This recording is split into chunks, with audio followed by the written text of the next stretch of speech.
Friends, good morning.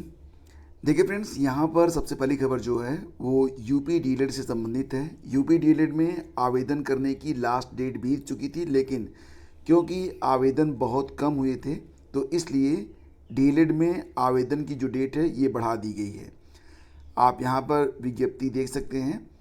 9 अगस्त से आवेदन पुनः स्टार्ट किए गए हैं और इस बार जो लास्ट डेट है वो 21 अगस्त है। तो जो अभ्यर्थी अभी तक यूपी डीएलएड में आवेदन नहीं किए हैं वो updled.gov.in वेबसाइट पर जाकर 21 अगस्त तक आवेदन कर सकते हैं और फीस जमा करने की लास्ट डेट 22 अगस्त है। प्रिंट आउट आप 24 अगस्त तक ले सकते हैं। तो यूपी डीएलएड में आवेदन बहुत कम हो रहे हैं, तो इसी के मद्देनज़र यूपी डीएलएड में ये तीसरी बार है जबकि डेट्स बढ़ाई गई हैं। और फ्रेंड्स, उच्च शिक्षा सेवा चयन आयोग विधेयक विधानसभा में पारित हो गया है। उत्तर प्रदेश शिक्षा सेवा चयन आयोग विधेयक 2023 विधानसभा में ध्वनिमत से पारित हुआ। उच्च शिक्षा मंत्री योगेंद्र उपाध्याय ने आयोग के गठन की आवश्यकताएं बताते हुए कहा कि इससे प्राइमरी में, माध्यमिक में, उच्च और प्राविधिक शिक्षा और अल्पसंख्यक विभाग के शिक्षण संस्थानों में शिक्षकों की भर्ती तेजी से होगी। बाकी आपको पता ही है कि सपा विधायक लालजी वर्मा, मनोज पांडे, बसपा विधायक उमाशंकर सिंह और कांग्रेस विधायक दल की नेता आराधना मिश्रा मोना ने विधेयक को एक प्रवर समिति के सुपुर्द करने का प्रस्ताव रखा।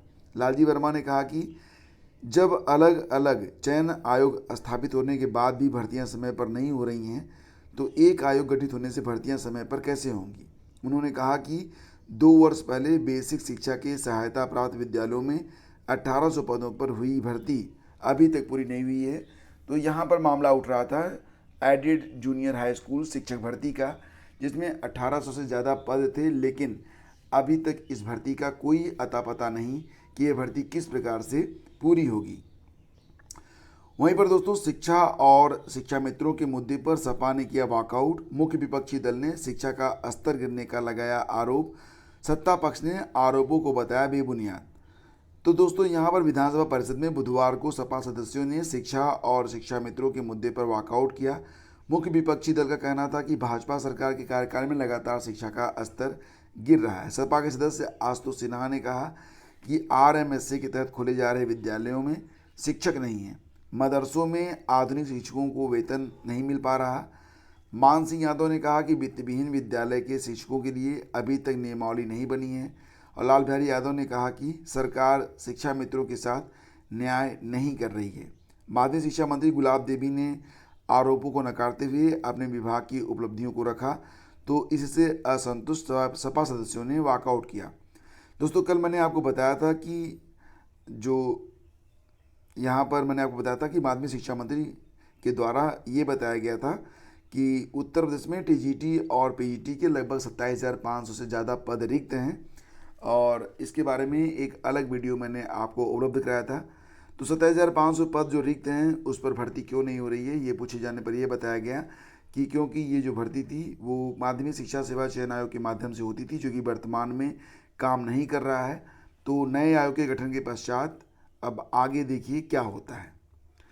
फ्रेंड्स, आगे बढ़ते हैं, यूपीपीएससी के बारे में बात कर लेते हैं। तो यूपीपीएससी से के बाद मतलब क्या हुआ कि कुछ भर्तियां ऐसी थी जो कि यूपीपीएससी करवाता था, लेकिन अब इन भर्तियों को यूपीएससी को सौंप दिया गया है।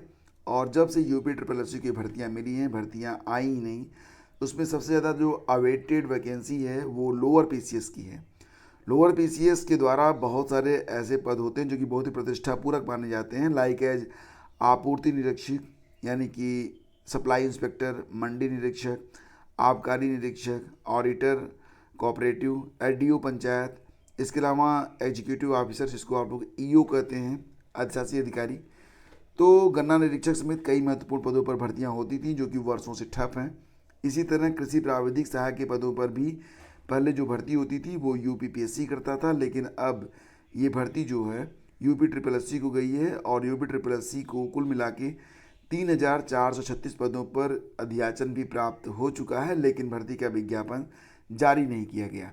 और भी कई सारी भर्तियां हैं जैसे कि सहायक सांख्यिकी अधिकारी और अवर अभियंता के पदों पर भर्तियां फंसी हुई हैं। ये भर्तियां भी पहले यूपीपीएससी ही कराता था, बाद में इस भर्ती को यूपीएससी को सौंपा गया। तो बड़ी संख्या में पद रिक्त होने के बावजूद भर्तियां ठप होने से प्रतियोगी हताश हैं और भर्ती शुरू होने के इंतज़ार में हर साल कई अभ्यर्थी ओवर एज हो रहे हैं।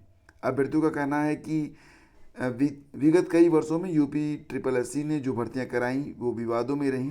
बेसिकली मांग की जा रही है कि लोअर पीसीएस की भर्ती ये पुनः यूपीपीएससी से ही करवाई जाए, क्योंकि यूपीपीएससी कम से कम हर साल जो है ये वैकेंसी जारी करके परीक्षाएं करवा के नियुक्तियां करता तो था। यूपीएससी तो बिल्कुल शांत बैठा हुआ है। अंतर जनपदीय तबादलों में 69,000 भर्ती की शिक्षिकाएं भी सशर्त हो सकेंगी कार्यमुक्त। तो यहाँ पर ये कहा जा रहा है कि 69,000 शिक्षक भर्ती में जो महिला शिक्षिकाएं हैं जो ट्रांसफ़र चाहती हैं तो उनको सशर्त जो है कार्यमुक्त किया जाएगा।